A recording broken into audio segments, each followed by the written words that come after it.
What's up, everybody out there watching this? This video is, I got it, this suggested by me, this idea to do a show about by at a good friend on Twitter. I can't remember his whole Twitter name, but you know who you are. I believe you live in Texas. Your name is at Alfredo or something like that. I've talked to you a lot. You know who you are. We follow each other. You're a good friend of mine.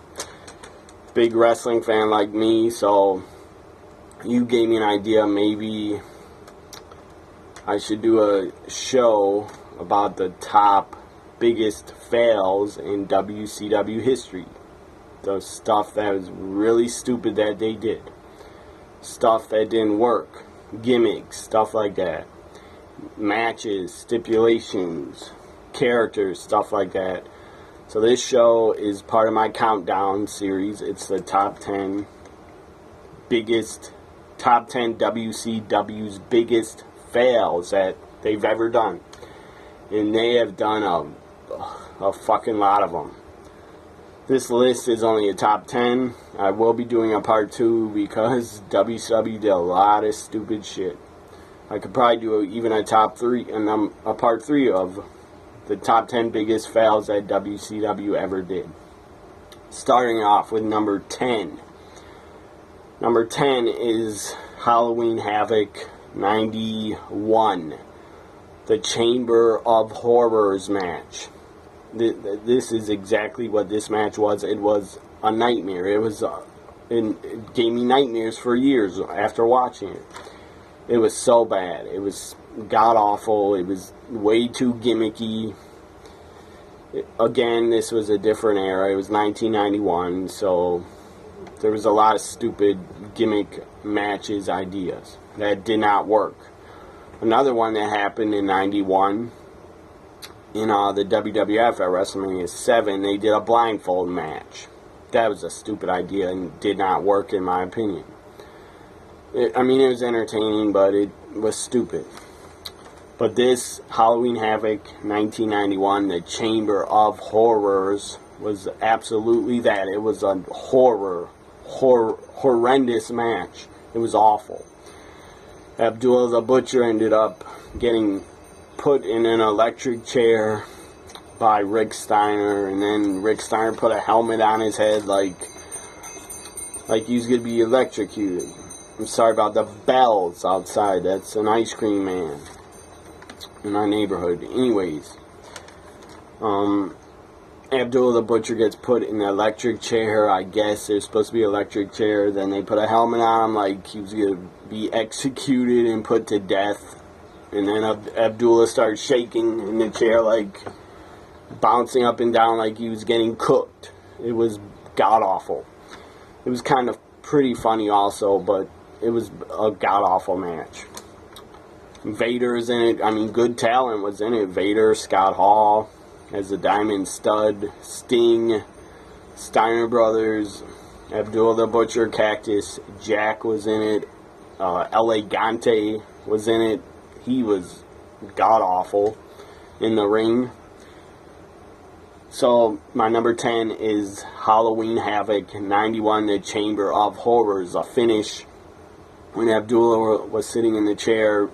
Cactus Jack was supposed to put the switch, I guess, pull it down so the chair would start. But instead, the thing that Cactus was supposed to pull down, the lever, fell on its own. And it was on camera. Cactus, I believe, was about to pull it, and it just fell down on its own because it was a cheaply made shit. So then I guess Cactus off camera had to pull it back up and then pull it down again. It was bad.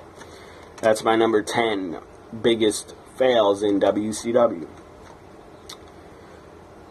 My number 9 is the Shockmaster. He will shock you, was one of his lines, or I think Sting said it when he debuted.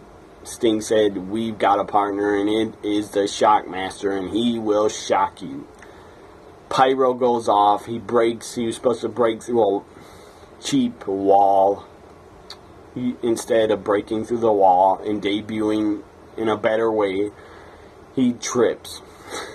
He tripped on a 2x4 board that they had behind the wall that somebody left. I don't know why, a 2x4 board at the bottom of the wall. They probably did it on purpose to play a rib on him, so he would trip.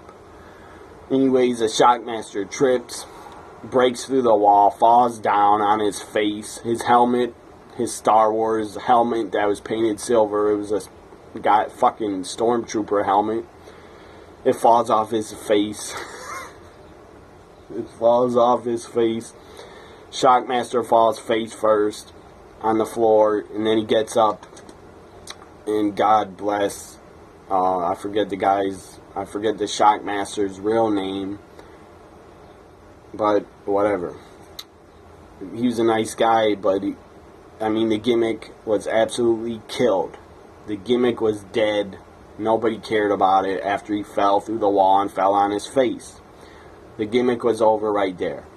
It was not going to work no matter what. No matter how hard they pushed him, it was not going to work. He picks up his helmet, tries to put it back on, then he stands there like this. And then stupid Ole Anderson was doing his voice and just acting like the Shockmaster talked in an evil, dark Vader voice. It was bad. That's my number 9. Biggest fail is the Shockmaster and his debut. My number 8, they were not really at any other they were not on pay-per-view, but these guys were, I don't know who they were under the masks, but they were shit. The gimmick was absolute shit and garbage and crap and stupid. It was like a fucking circus, especially their god-awful theme music. They appeared at Clash of the Champions 7. Who am I talking about? My number 8 is the Ding Dongs. The tag team, I'm not joking, that was their real name, was the Ding Dongs. And they were, oh my god, it was so bad. It was so bad. That happened in 1989. They appeared at one Clash of Champions, as I said, Clash of Champions 7. If you have the network, watch it on the network. It's god-awful, and you won't believe how bad it is. You'll probably start laughing like... You probably won't be able to stop laughing. Thank God the Ding Dongs only appeared at one Clash of Champions and never appeared on a pay-per-view. Number 7.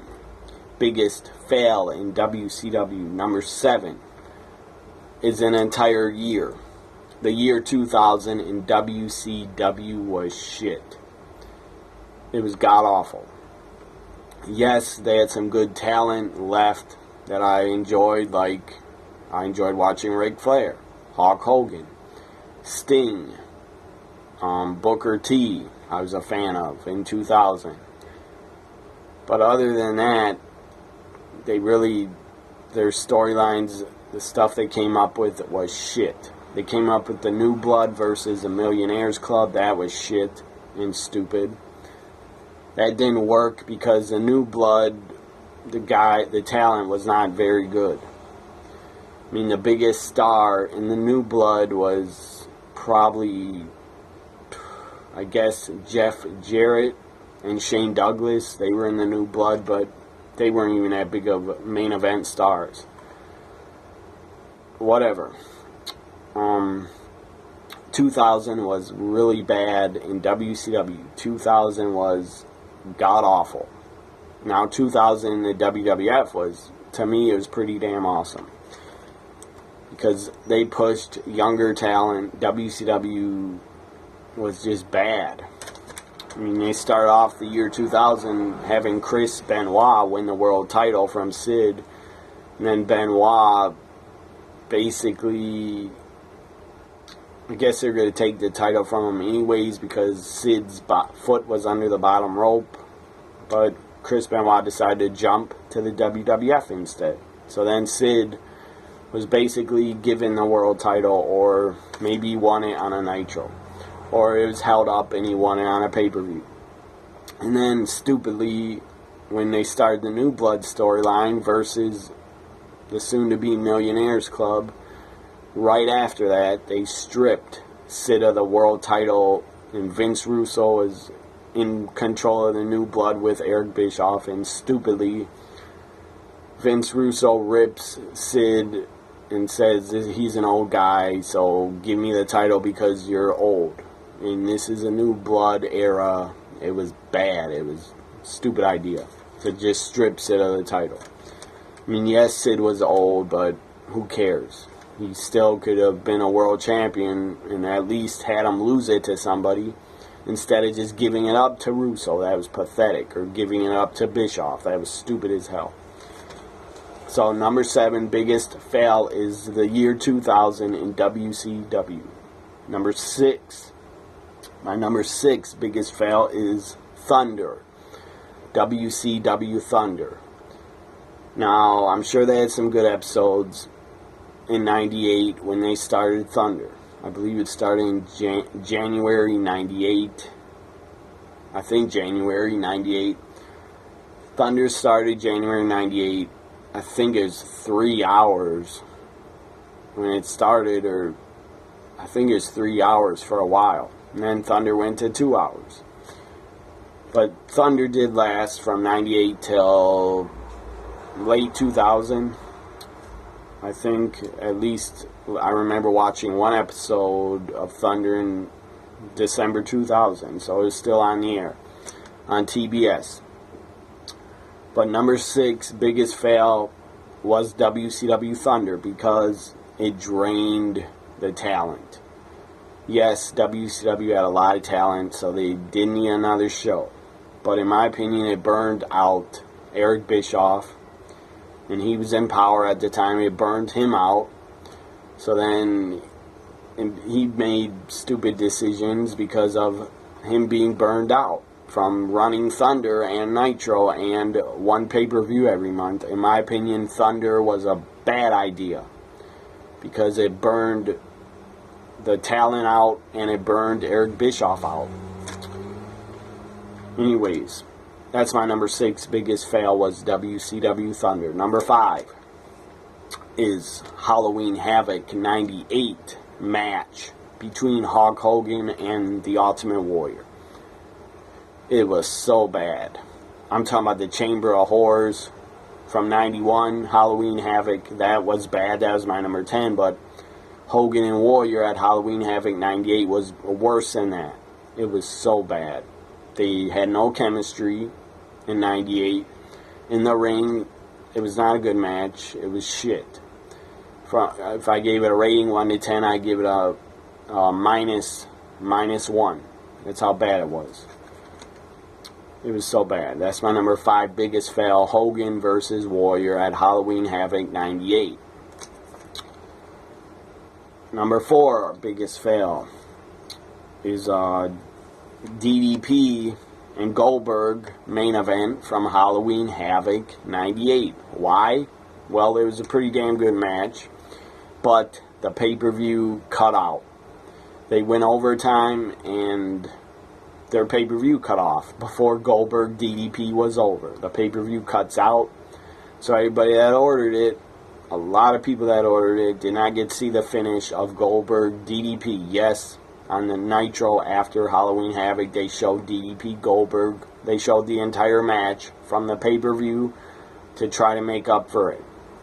But that was a really bad idea by WCW, that they fucked up so bad that they didn't have the match end before the pay-per-view was over. Very dumb, stupid idea. Number 3 biggest fail is having Goldberg lose at Starrcade 98 to Kevin Nash. That shouldn't have happened, in my opinion. It should have not happened. Goldberg was super over. He was super hot as a babyface world champion. Why have him lose it so soon after he just won it in like July? And then July 98 he won it And then December 98, he loses it. And Kevin Nash kind of buried him, because they buried Goldberg even more on an episode of Nitro in January 99. They laid Goldberg out and spray the red spray paint NWO on his back. And spray paint his head with the red or something like that. So Goldberg losing at Starrcade 98, to me that was a major fail.